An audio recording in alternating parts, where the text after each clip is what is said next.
What's going on, you guys? Welcome back to the Neighborhood Podcast. One of the hosts of the podcast. My name is Kyle Dabra. What's going on, everybody? Other half of the podcast, Kevin Valentin here. Kyle, what a game. Yes, sir. And if you guys don't know what we're talking about game one that just took place between the Milwaukee Bucks and the Phoenix Suns. So it was honestly a fantastic game from beginning to end, but Phoenix does come out victorious in game one. With the win, Phoenix is currently they're up 1-0 in the series. And Kev, just let me get your initial take from the game one matchup that we saw between Phoenix and Milwaukee. I mean, if I'm being completely honest, first of all, let's just be frank. The fact that Giannis Antetokounmpo played this game in and of itself is a miracle. I know that Kyle and I briefly spoke about it yesterday, but from what we saw on the injury to what we saw actually him play tonight, it looked like he wasn't hurt at all. Obviously, he looked a little tired. He looked a little fatigued towards the later end of the game. He hasn't played in maybe a week or so. So, that's to be expected. But for him to go out there and play the minutes that he did and go out there and, score the 20 points that he provided to the team, it was pivotal. I mean, 35 minutes on a hyperextended left knee. Absolutely insane. Kudos to Giannis. Major respect for him going out there and putting it all on the line.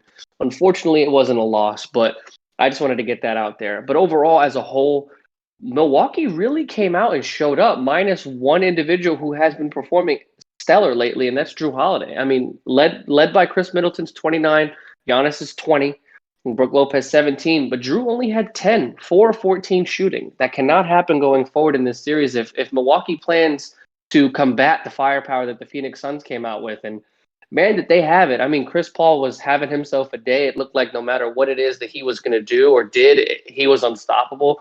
Deandre Ayton was an absolute monster on the boards with 19.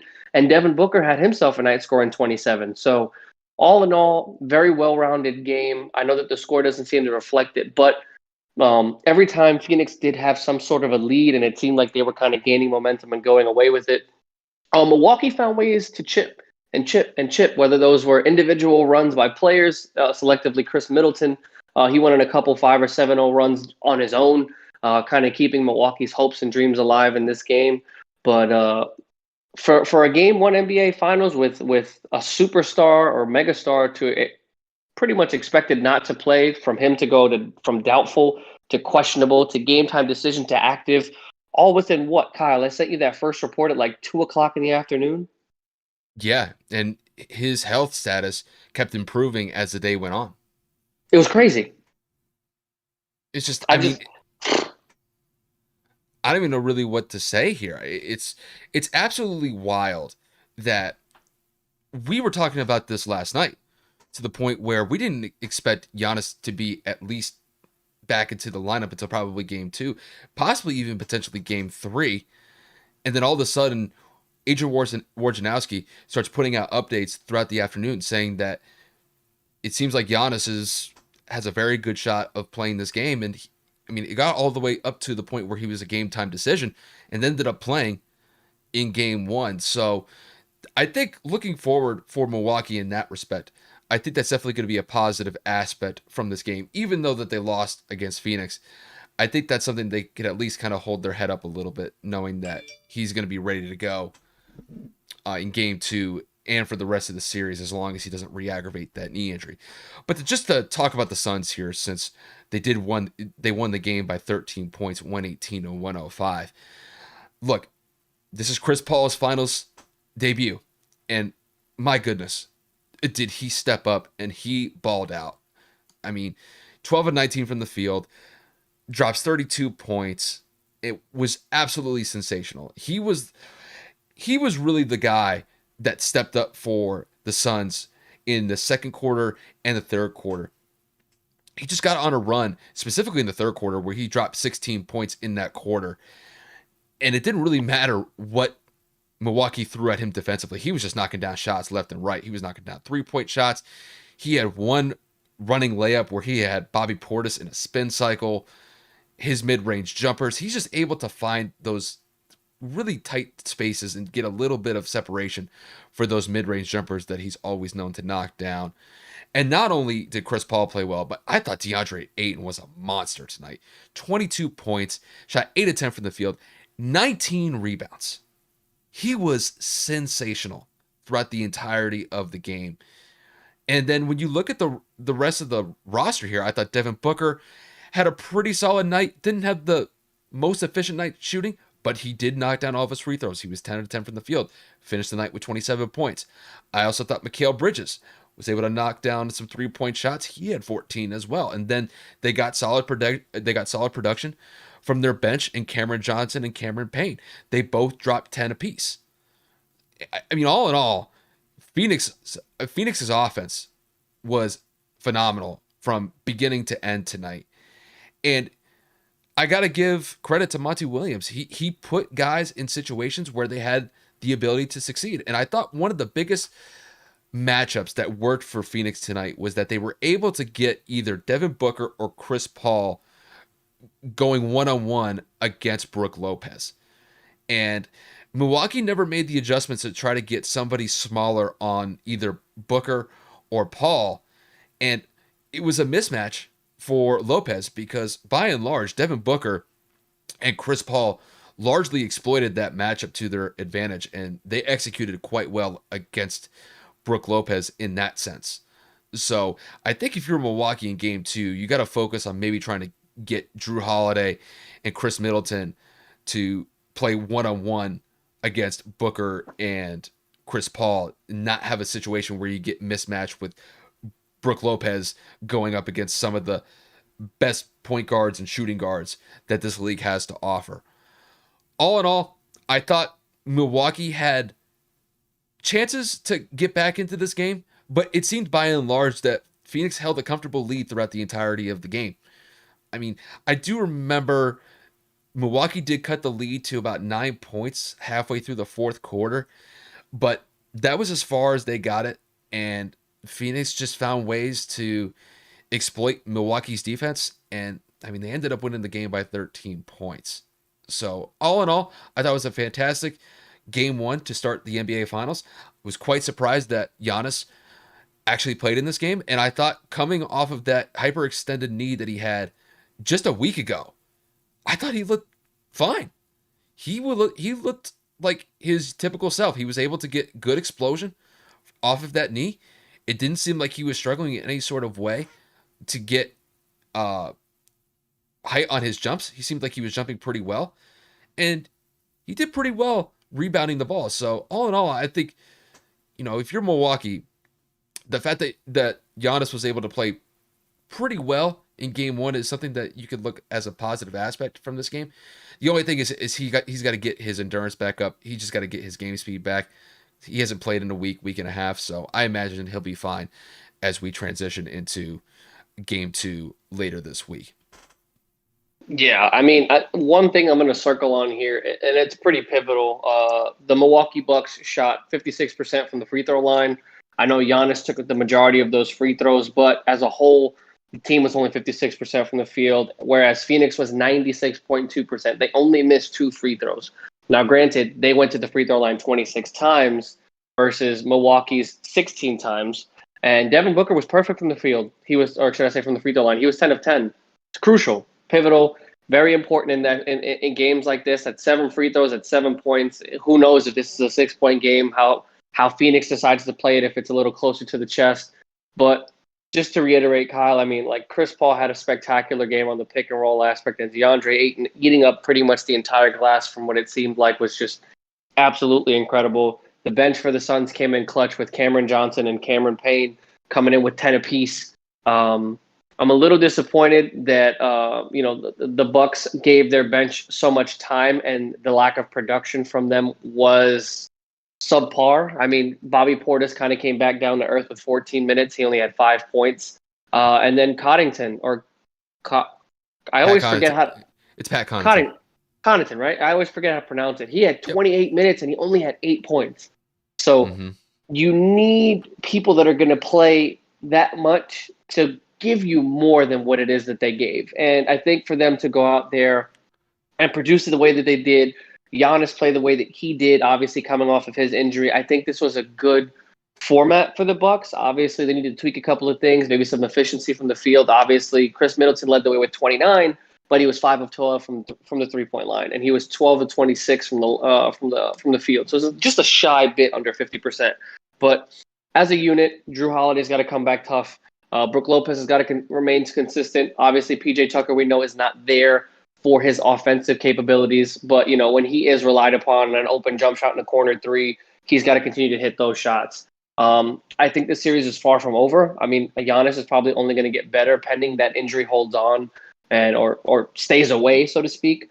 I think that Milwaukee can make this a really, really competitive series.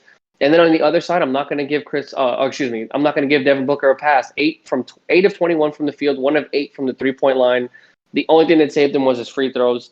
Otherwise, he would have had 17 points, 6 assists, a couple of turnovers here and there. But if Chris Paul plays continuously at this level and he shows, I want this ring, I'm going to get this ring, I don't know if Milwaukee's going to be able to stop him because he had the ball on a string. He was able to capitalize on so many mismatches, and we all know he's one of the greatest mid-range shooters in all of basketball. And if he's going to continue to get to that spot based off of the mismatches and pick and rolls that they're playing with DeAndre Ayton, I don't know if Milwaukee's going to be able to fend him, or should I say fend him off, whatever the damn word is. Ben. So, yeah, fend. Grammar, spelling, that's not my forte. I bring the pizzazz, you know what I'm saying? That's why. That's a fact. And it's crazy, Jake Crowder, their spark, their energizer bunny, their anchor on defense, or one of their anchors on defense. What's crazy is he only had 1 point. He was 0 of 8 from the field. So if Jake Crowder turns it around and Devin Booker turns it around, who's to say this isn't a blowout by 20 plus points? So yeah, there's things for both teams to fix. There's definitely things for both teams to improve upon. Milwaukee obviously has a little bit more to go back to on the drawing board. Giannis has to continue to get healthy and do his thing. But overall, like we both said, very impressive game one. I definitely saw this being a little bit closer. Kyle kind of called the 10 to 15 point spread. So kudos to you on that one. Definitely didn't see this coming. But I'm excited to see where the rest of this goes, man. I cannot lie. I did not expect any of this. You know what I'm saying? I was hoping for Devin Booker to have a big night, but I didn't expect Chris Paul to blow up the way that he did. He looks like a man on a mission. Oh, I mean, if he keeps playing like this, he's going to win Finals MVP if the Suns end up winning the Finals. Big I kind of facts. want to focus on the team stats here. And one stat in particular that kind of threw me for a loop a little bit is the free throws. And it really kind of goes to show Milwaukee's inability to be aggressive. I think the one thing that Phoenix was able to do really well tonight was drive into the lane and find contact, specifically Devin Booker. Devin Booker kind of started off a little bit slow in the first half of the game. Couldn't necessarily knock down the shots that he was getting in the first half, but he ended up making the adjustment. Ended up driving into the lane, looking for contact, trying to go to the free throw line. And that was something that I thought Drew Holiday would have been actively looking throughout the game, especially when they were down by 15 points throughout most of the third quarter. Just because, look, you're able to get to the free throw line. You got a good shot of knocking down both your free throws. And Drew was really struggling throughout the entirety of the night. 4-14 from the field, 10 points. That's just not going to get it done. I wish that he had kind of made an adjustment to attack the paint a little bit more. Attack the lane, look for contact. Who knows? If you attack the lane, go after Ayton, go after Crowder, you might get an and one. You could turn a possible 3-point play there. It's just that I wish Drew was a little bit more aggressive tonight. Giannis. I mean, he's still coming off the knee injury, so I kind of give him a pass on that. And I thought Chris Middleton, I honestly thought that he was kind of the guy that kind of kept Milwaukee in it 100%. when Phoenix was making their runs, because Phoenix would knock down a couple shots, and then Chris would come right back and knock down a three, or he'd knock down a mid-range jumper. So, he shot almost 50% from the field, but he had no free throws. I'm really kind of surprised that Chris didn't try to get a little bit more contact, try to go to the free throw line, just to knock down some easy free throws. But, yeah, 16 free throws as a team, I think you got to get a little bit higher on those numbers. I thought Phoenix did it well. mean, they had 26 free throw attempts from the free throw line, and they knocked them all down except for one. So, I mean, 96% free throw shooting for Phoenix. That's fantastic compared to Milwaukee's measly 56% from the free throw line. And, had Milwaukee knocked down at least 80 to 85% of their shots, I mean, at that point, you're talking about, a single digit deficit. And if you get in a quick run, quick 5-7-0 run, you're right back in it. It's just, I think in game 2, I got to see a little bit more aggressiveness for Milwaukee. Try to get to the foul line a little bit more and step up the defensive intensity. Try to get the matchups that are going to work best for them against Chris Paul and Devin Booker, especially Chris Paul. You cannot have Brook Lopez going one-on-one on Chris Paul. It's just not going to happen. No, that's a matchup nightmare. You can't have Lopez going against those guys. But we all know that Chris Paul is a wizard in terms of finding ways to not only create a mismatch, but he doesn't shy away from the pick and roll. I know a lot of people kind of live and die by the pick and roll, especially a point guard of his age. He doesn't have the speed or the breakaway caliber that he used to in his youth. But capitalizing on that mismatch, being able to keep the ball on the string the way that he does, and creating that space is just, I don't think people understand how hard that is. And he's been doing it his whole career. So I don't know, even with the adjustments Milwaukee is going to make, when you're sitting in a defensive setting and you have the big coming over and you go over, you obviously lose your leverage on one side. And if Chris finds a way to shake that off and you're going to go back into the screen, that means that person underneath has to step up. And if the big rolls, Chris is going to get that dish. Or if they double off the weak side, Chris is going to get that wing shot. So it's just, Chris Paul's basketball IQ is out of this universe. And I know a lot of people talk about LeBron James, but I mean, he is called the point god for a reason. And I 100% support what you said earlier. And if he keeps this going, this man is definitely going to win Finals MVP. And again, this is just game 1, guys. We're not saying it's a sweep or it's going to be done in 5. I mean, there's a lot of basketball left to play. But if Chris Paul continues to play like this, he may have one of the better finals performances that we've seen in a little bit of time, especially for someone of his age and of his position. I know it, but he's finally gotten the opportunity. And, he's almost been in the league for 2 decades. I mean, this is his 16th year in the league. And I'll be honest with you, it doesn't look like he's missed a step. He's a little bit slower. He doesn't have the quickness and maybe the agility that he had when he was with when he was in New Orleans, when he was with the Clippers. But even so, he's still able to handle the ball extremely well, and all he needs is a little bit of space.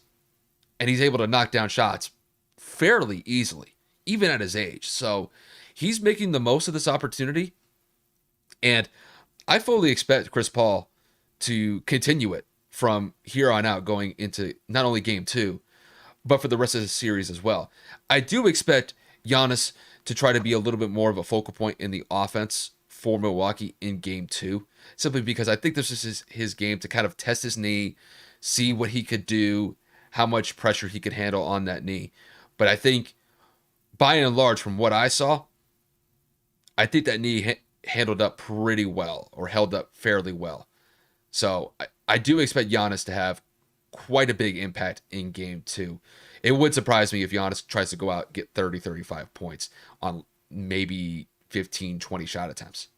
He can go get that for you. And 100%. I thought from the free throw line, he was okay tonight. I mean, he was maybe in the 50s, 60s. But I mean, he wasn't missing both of his free throws when he was going up to the line. He was mostly knocking down 1 or 2.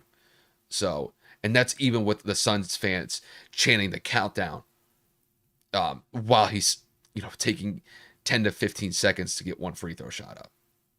That was actually hysterical. I was laughing that whole time. I could not stop. I mean, what a fan base to go out there and count. When have you ever heard that? I've heard of slander. I've heard of rude comments and just terrible things to say to players. You're literally going to sit there and count seconds because of how bad he is at managing the time at the free throw line.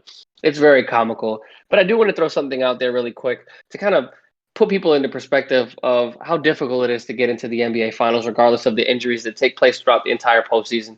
Granted, this postseason was a little bit more injury prone than most, but I mean, if we're going to sit here and try to put an asterisk on this particular postseason, no matter who wins, Brooklyn shouldn't be there.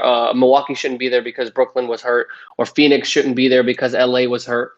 Let's be realistic, really quick. Over the course of NBA history, there have been teams that have won an NBA championship due to the fact of somebody getting hurt. Would Toronto have won if Kevin and Clay didn't get hurt? I don't know. Do the Warriors win their first championship if Kevin Love and Kyrie don't get hurt? Do the Warriors go back to the finals if Chris Paul doesn't pop his hamstring in 2017 or 18, whichever year that was specifically? In 1991, does Jordan get his first championship if Byron Scott and James Worthy are playing? Who knows? Maybe not. The point of the matter is you cannot take away a team's road or path that they had to go through to get to the finals, regardless of a successful team not making it or lack thereof to get there. The fact that this team still made it and persevered throughout the entire process of the postseason, that doesn't mean that they don't deserve to be there. No matter who wins this finals, they will still be etched in NBA history as the champion of the 2020-2021 season. And I think that needs to be respected. And I think that this narrative over the last couple of years, especially in our generation of people putting an asterisk on a championship, it just seems to be a little ridiculous. The Lakers championship last year, I don't believe deserved an asterisk. Everybody had to go through the COVID protocols. Everybody had to go through the bubble and the 4-month break and coming back in and playing at the pace that they had to play on with barely any breaks. And then going back into this season with maybe 60 or 70 days to go and start again. So whoever wins this, whether it is Milwaukee or Phoenix, they rightfully deserve it. Obviously, if other players weren't injured, who knows who would be in the finals, but playing what ifs in the NBA, or should I say in sports, is just stupid. And I think people need to start giving respect to these players that are giving their freaking blood and sweat and tears and their souls to this game to get to the top and pinnacle of this mountaintop that everybody strives their whole career. Look at Chris Paul. A multitude of injuries, unfortunately, have plagued him in the postseason specifically. And he's finally there. And now we're going to sit here and say, well, other players were hurt, so Chris shouldn't even be there. If Chris doesn't get hurt on the Clippers twice and on the Rockets, who's to say Chris doesn't go to the finals himself with the Clippers or the Rockets? Mm-hmm. So I just, I wanted to bring that out there. I saw Martellus Bennett kind of throw, or Martellus Wiley. I always forget whichever name. I think it's Wiley. He does that show with Ocho and Broussard. He does Speak for Yourself. He does it with Emmanuel Acho. Acho. I said Ocho. Whatever it is. The point I'm trying to get at is, man, people need to stop talking shit as if these athletes aren't like playing in these games that don't matter. Like they're still going to the finals. They're still in the finals. They're still trying to win the finals. Who the hell cares? You still have to win the basketball game. Just because KD or Kyrie or LeBron or Kawhi are out doesn't mean that you get a pass. You know what I'm saying? Like, you still have to win the game. And that in and of itself is a difficult task. And the fact that both teams were able to overcome whatever it is they had to go through in the regular season and in the postseason and are here is all that matters. Well, and not only that, the Suns have had to deal with their own injuries to Devin Booker and Chris Paul throughout the playoffs in this postseason. You had Patrick Beverley and Devin Booker smash heads in the Western Conference Finals. And I mean, granted, Devin Booker didn't miss any games because of it, but he was affected by it a little bit because he had to wear the mask in Game 3. And really, after that injury that he sustained with Patrick Beverley, the Clippers played pretty good defense against Dev, and Dev didn't have the best series. So, and not only that, Chris Paul is dealing with a hand injury. I remember they were saying it throughout the telecast today, while the game was going on, that he's dealing with some ligament issues in his hand. And there was actually there was a camera shot where I think he was talking to one of the trainers, or he was talking to Monty Williams. I forget who it was in particular. But, he was talking about his hand kind of maybe being an issue. So, look, everybody goes through injuries. And everybody knows an entire season can be turned upside down if one of your star players suffers a catastrophic injury or a significant injury, whether it's in the regular season or the postseason. The main thing that you have to do after that, though, is, okay, it's the next man up. One guy goes down, it takes a whole team to replace somebody of all-star or superstar caliber. And despite the injuries that the Suns have had throughout the postseason, they've been able to weather the storm and they've earned their spot in the finals. The same thing goes with Milwaukee. Giannis was out for games 5 and 6 in the Eastern Conference Finals, but you had Chris Middleton step up. Drew Holiday stepped up. Brooke Lopez stepped up. They made the plays that needed to be made, and they won 2 in a row against Atlanta, and they earned their spot in the finals. So, the way that I see it is injuries are just a part of the game. It's how you respond to it that's the main issue here. Yeah. So, I mean, I don't know. I saw that take this morning or this afternoon, whenever it is that I found it, while I was doing something in the kitchen, and I was just like, wow, like that is so valid. Like in all of sports, like to sit here and say, like, if a player doesn't get hurt, that means the players that supersede to the next level or move on to the next round basically don't count. That's just stupidity. That's ignorance. That's not understanding how the sport works, let alone sports in general. Mm-hmm. Just because someone gets hurt doesn't mean that championship is not valid or it has not been validated. These players don't have anything to prove. They're playing at the top of their game, the top physical form. Injuries are a part of life and the sport. And for people to say that they don't deserve it or that the championship will never be a true championship until they go through the full gauntlet of the East or the West is just stupid and it's not realistic. Would it be nice if KD, Kyrie, and Harden were at a full capacity and Bron and AD were healthy the entire season?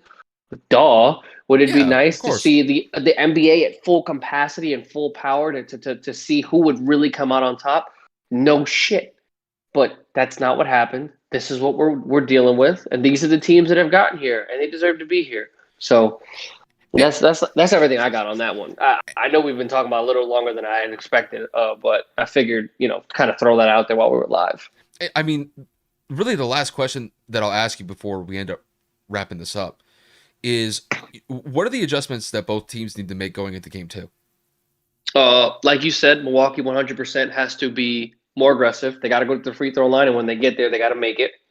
They have to find a way to adjust to Chris Paul, whether that's to make other people beat them and double him, or if they continue to do what they're doing with Devin Booker. I don't know if they're going to run maybe a zone next time, or if they're just going to continue to make it difficult and be a little bit physical with him. Regardless, Milwaukee has to turn around a lot of things. I think Phoenix just has to kind of key in on some other things. I know they like what they saw from Devin in terms of being aggressive. I know they like and love what they saw from Chris Paul and finding the mismatches. But if Devin is able to get a little bit more efficient from the field, if Jay Crowder is able to hit a couple of more shots, maybe get himself into a rhythm, I would say finding a way to guard Chris Middleton a little bit easier. I mean, if I'm really looking at it, I think Phoenix played a really good basketball game, but defensively they did kind of slack to a certain extent in some instances where Chris went on those individual runs. So I would say probably hone in defensively and figure out a way to maybe get the ball out of Chris's hands.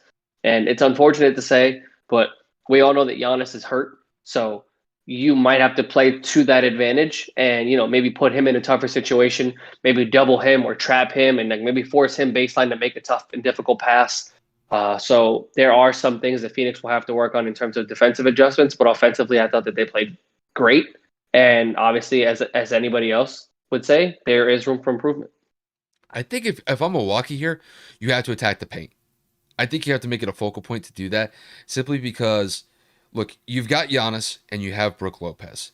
And when you look at the Suns right now, they're going to be pretty thin as far as length goes. I mean, don't get me wrong, they have DeAndre Ayton, but Dario Saric had that knee injury in the first half of this game, and that leaves Frank Kaminsky. He hasn't got a lot of playing time throughout the postseason. And boy out of Wisconsin. So if I'm Mike Budenholzer here, I'm looking at that matchup. Okay, it's like, one-on-one with Giannis and maybe DeAndre Ayton or Brooke Lopez with DeAndre Ayton. It might be a wash there, but it's going to leave one of those two open for some opportunities. And I think if they're able to make it a focal point to attack the paint early, Phoenix is going to have to respond to that and adjust to it to cover it. And that what that's going to eventually lead to is some open spots for either some mid-range jumpers or some good three-point shots either later in the game. I think they kind of have to take a page out of their own playbook when they made it a focal point in game 5 against the Atlanta Hawks, where Brook Lopez dropped 33 points on like 14 of 18 shooting. I think if they can try to get that type of production from either Giannis or Brook Lopez, or just both of them together, I think it's going to open up some opportunities for Drew Holiday to knock down some jumpers, Chris Middleton to knock down some jumpers, and then the role players have to step up. You know, Jeff Teague, Pat Connaughton, Bryn Forbes. You know, if these guys get some open looks and they get into a rhythm, it could bode well for Milwaukee going into game 2. As far as Phoenix goes, as far as some adjustments that they have to make, I think as long as they keep feeding Ayton, I think they'll be fine. Because the one thing that I saw in this game, in game 1, was that Chris Paul or Devin Booker, whichever one of them was handling the ball, they were looking at Ayton when they were running that pick and roll, and Ayton was able to get some easy buckets from that. So I think if they're able to exploit that pick and roll against Milwaukee's defense again in game 2, I think it's going to bode well for them. Outside of that, just make sure that your role players are getting good production. Cam Johnson, solid night for game 1. Cameron Payton, same thing. Mikal Bridges. Like, all of those 3 guys scored, I believe, somewhere around like 35 points combined between the 3 of them. So if you can get, 35, 40, maybe 45 points from your role players, not including Chris Paul, DeAndre Ayton, and Devin Booker, I think it bodes well for Phoenix going into game 2. But if you're Phoenix, you have to expect that Milwaukee's going to step up the defensive pressure. They're going to be a lot more intense in that aspect. And they're going to make it more difficult for Phoenix to get those shots. So they're definitely going to have to run some pick and rolls just to kind of free up some guys for some open opportunities. But all in all, I expect a very tightly contested game 2. I think it's going to be a lot closer than game 1 was. I don't think it's going to be like a 10 or 15 point win like we saw in game 1 where Phoenix won by 13. Yeah, no, Milwaukee's going to make their adjustments. They're in the finals for a reason. Budenholzer is a veteran coach with a good, young, savvy team, and they'll be able to find a way to come back ready and more prepared for game 2. Now, I'm going to ask you, only because it kind of crossed my mind, very random, but this offseason for Phoenix is an interesting one because we all know that Chris Paul has that option to opt in or opt out and get more money and be a free agent once again. Win or lose, my first question, win or lose, do you think Chris opts in or out? And how is Phoenix going to be able to juggle the contract situation with DeAndre Ayton? We all know that Luka and Ayton are from the same class, which means that Ayton is also eligible for his Supermax. So does Phoenix focus on getting their young guy paid? Or does Phoenix focus on keeping this championship team together, finding a way to extend Chris, and then worrying about Ayton in his 5th year, which he can opt into? I think it depends on what Chris Paul is willing to do for contracts here. If he's trying to get the bag one more time, if he opts in, I mean, it's going to be tough to manage all those 3 contracts. Because Ayton could definitely get a Supermax. And I will say this, though, about Ayton. I think with Chris Paul on the roster for the Suns, I think it immediately makes DeAndre Ayton a far better player than what he was before Chris Paul arrived to the team. I think you've seen leaps and bounds in Ayton's game after the arrival of Chris Paul. I'm not saying that he was 100%. he was a scrub before then. No, he's been a solid professional basketball player before Chris Paul arrived, but he's really developed into a really nice basketball player after Chris Paul arrived. And I do think to a certain extent, if Paul were to leave Phoenix after this season, I think it could have a detriment to Ayton's game to a certain extent. And I think Dev can kind of fill out that role a little bit, but Chris Paul is really the oil to the engine here for Phoenix. I know Devin Booker and Ayton and Mikal Bridges, like these guys are homegrown. These guys have, been built through the system the last couple of years in Phoenix. But I mean, if Chris Paul is not on this lineup, I don't think Phoenix makes it even anywhere close to the finals. I think Agreed. I think they'd be a playoff team, but Chris Paul is that dude. He is that guy that just keeps the engine turning for this team, even despite the fact that he's 36. So I think if you're Phoenix, if you're looking at it from a front office perspective, I think you're going to have to try everything in your power to try to keep him. And then, you're going to have to try to work something out with Ayton. Ayton is still relatively young, but, he could be looking for a huge contract here. And I think if he keeps playing well in this series, it only enhances the likelihood of him getting a major contract after this season. So whether it's an extension with the Suns or elsewhere. But I really do think that Phoenix definitely has to make it a focal point to bring back or retain Chris Paul this offseason. Well, the only reason I ask is because everybody knows when you're a lottery pick, you have the luxury of having that fifth-year team option, whether the team wants to pick it up or not. Obviously, Phoenix is definitely willing to, but if they decline it, that obviously means that Deandre is eligible to get the Supermax. Or should I say, if Deandre does not want to re-sign, he then becomes a restricted free agent or something like that, because technically he's got another year. I forget exactly the terminology or the legality of it. But nevertheless, this is what rookies do when they're eligible for that extension. Because the team has bird rights, they're the ones that are eligible to give him the most money possible. That's another story for another day. I think Chris Paul, from what I've read and what I've heard from reporters, from beat writers, from Twitter, he's definitely opting out so he can secure the bag. But I think since this team is so young and he loves Monty Williams so much because of the relationship he had in New Orleans as a Hornet, I think Chris, if they win, would be willing to opt in, save them some money so they can give their young players the money and try one more time, because he knows he's not getting any younger. He's gotten the bag so many times throughout his career. He's gotten no championships to suffice behind it. Mm-hmm. If he wins a championship this year, I think he goes, you know what? I'm going to take the money that I can, and I'm going to let the rest of that be distributed amongst the players that need to be re-signed so we can bring this dynamic, this team back together. So I hope that Phoenix wins this, not only because I want Cam Johnson to get a ring, because, that's my dog from UNC, but because I hope that Chris Paul sees that the bag isn't more important than that ring. He's gotten paid several times. He doesn't need any more. I think that's a fair point. But I'll say this. I think if the Suns win the finals here, I think this may be a situation. It was like, why would Chris Paul leave a really good situation that he's got in Phoenix? I think this is really a situation where he could just ride off into the sunset for the next couple of years before he ends up retiring. Unless he wants to go to a different team and, God forbid he goes to the Lakers to join LeBron, which I don't believe that to happen, but, they're buddies. So, No. I mean, you got to entertain that thought a little bit as far as you No. want to. But No, the banana boat ain't happening. No. not in LA.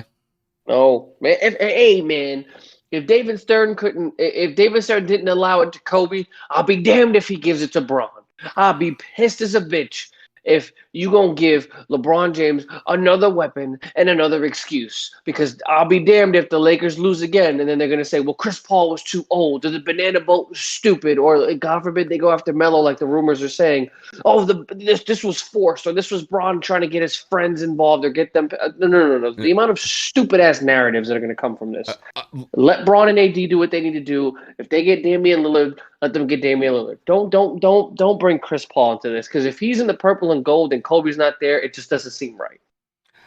Listen, God rest David Stern's soul, but I'm still salty about the fact that he probably took another title or two away from Kobe with that veto of that. Hey, man, we did a segment on it. We know. We did a what if. I know. I know. It's always one of those ones you look back to and it's like you never see something like that occur. But no, it happened. I think in large part the only reason why they turned down that trade from the NBA's commissioner office was because of the parity issue. But I mean, if you look at the last decade or so, has parity really been that big of a deal? It's really been either Curry, LeBron, KD in the finals for the last 8 to 9 years, with LeBron basically the last decade. Hmm? But what can you do? What can Yeah, you do? no, I mean, we'll let the offseason happen with the offseason. I'm not even going to think about the possibilities and the scenarios and the whole bullshit that's going to happen in the NBA of the explosion. Obviously, the big teams and the big market teams are already, in their offseason processes, whether that's trying to get their players retained, contract extensions, or trying to handle the storm that's within their own locker rooms. So we'll find a way to cover that when the time comes. But as of right now, the NBA Finals are our top priority. But I mean, we're live. We got a couple of people in here. I figure let's remain entertained and kind of pivot and transition into something really quick. Trevor Lawrence signed his deal a couple of days ago, if not a day ago, and he signed his $34 million deal just to start with to get his rookie deal finalized in Jacksonville. And a lot of other people are saying that he's impressing in camp. How much weight do you believe Trevor Lawrence has on his shoulders to not only bring Jacksonville back to some form of relevance, but to support that money that's coming into his bank account, so to speak? Well, I mean, he's a rookie. I'm going to kind of temper my expectations with Trevor because I don't expect him to be, as soon as he hits the field, this dude is an MVP candidate and he's going to lead Jacksonville to, not only the top of the AFC South, but he could take this team all the way to the freaking AFC Championship or the Super Bowl. It's not going to happen. Now, if it did, holy mother of God, Trevor Lawrence is that dude. But, those guys usually take a while to develop, unless you're like Patrick Mahomes, where as soon as you hit the field, you are just the energizer bunny that gets that team going, and you just provide the biggest spark imaginable to get your team not only to the top of your division, but to the top of your conference almost instantaneously. It doesn't usually happen like that. So I think with Trevor, the main thing that I could tell him is just, play your game. Play within yourself and, just try to limit the amount of mistakes and turnovers in the first season as an NFL quarterback. He's a phenomenal athlete. He's somebody that had a phenomenal college career with Clemson, but will it translate over into the NFL? My hope is that he becomes one of the best quarterbacks in the league within the next couple of years or so. It's just there's going to be some development with Trevor, and I think he's got a good guy behind him in Urban Meyer. So, and this is Urban Meyer's first crack as an NFL head coach, and we'll see if he can bring over the success that he was able to bring from Ohio State down to Jacksonville And when Florida. when the season starts. So, all in all, I'm glad that Trevor, got his rookie deal finalized, and I think from here on out, it's just commit to the craft and do the best that you can.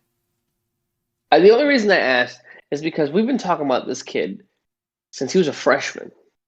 And we've been talking about the success or the potential success that he could have at the next level.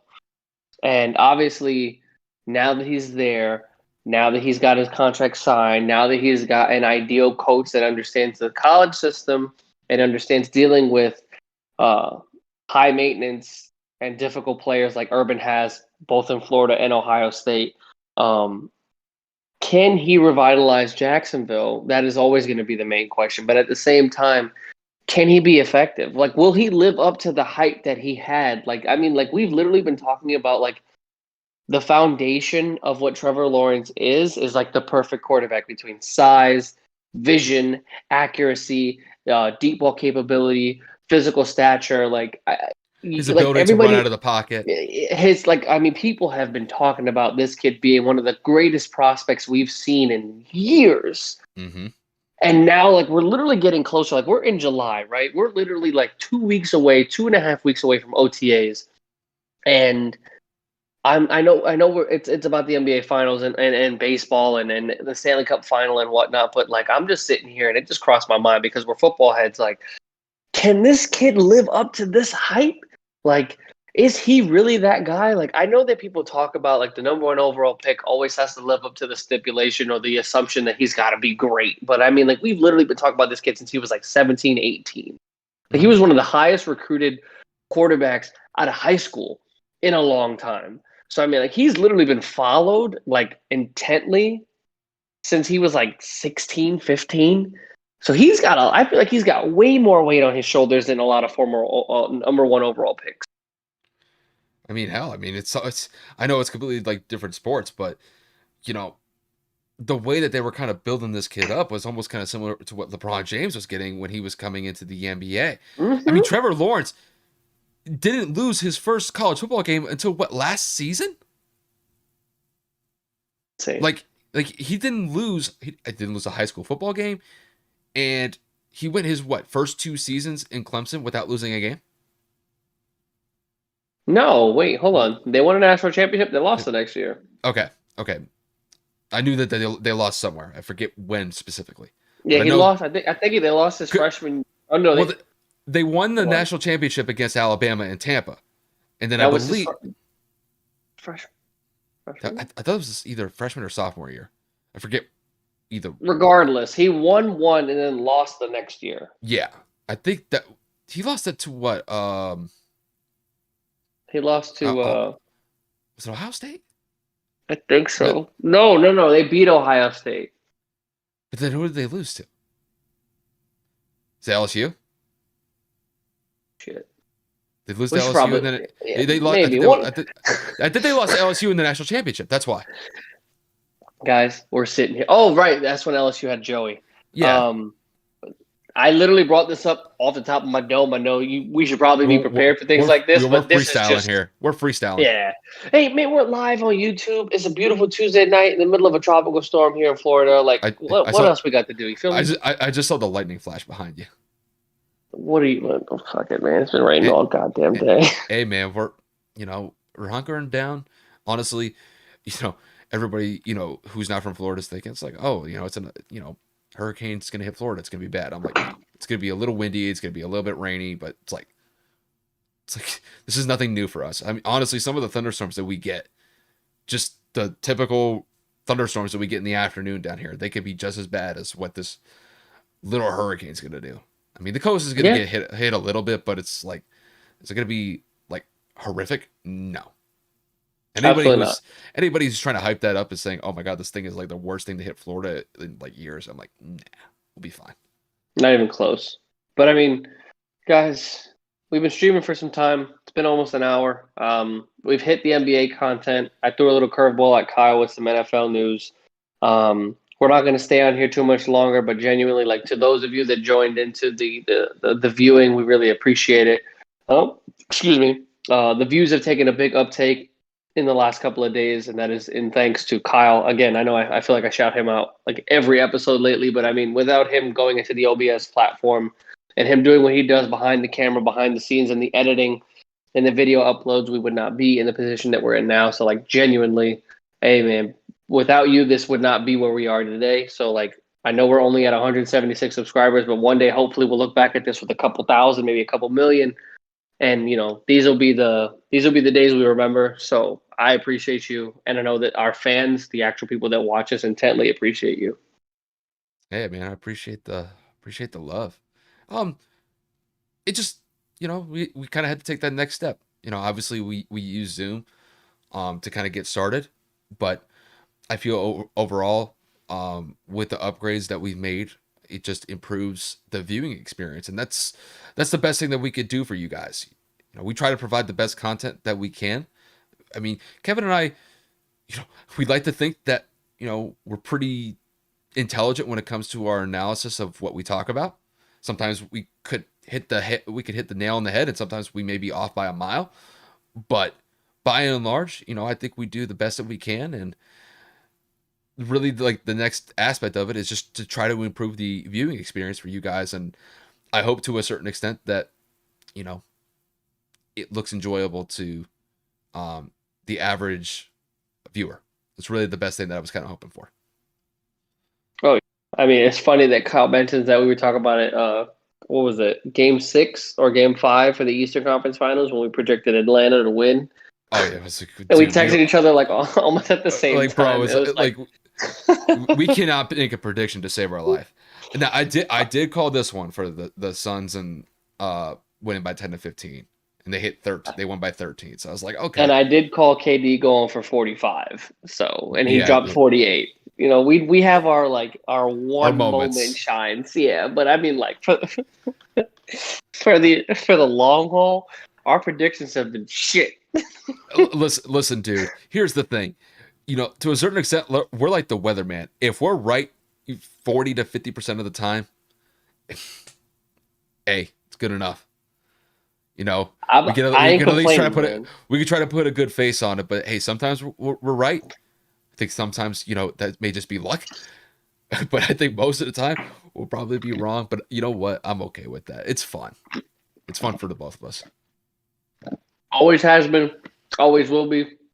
Guys, it's getting a little late on our end. So, Kyle, unless you got something else to talk about, I'm gonna wrap it up here. Um, Take it home, Guys, brother. we appreciate the support, the love. We're going to continue to put out this content, whatever it is that we need to. Obviously, game 2 is scheduled for Thursday. We'll make sure that we get some content out there going on Thursday once again, whether that's a full episode or another deep dive into game 2. But with that all being said, man, we really appreciate it, and we'll be seeing y'all soon. Peace and love, you guys. Take it easy.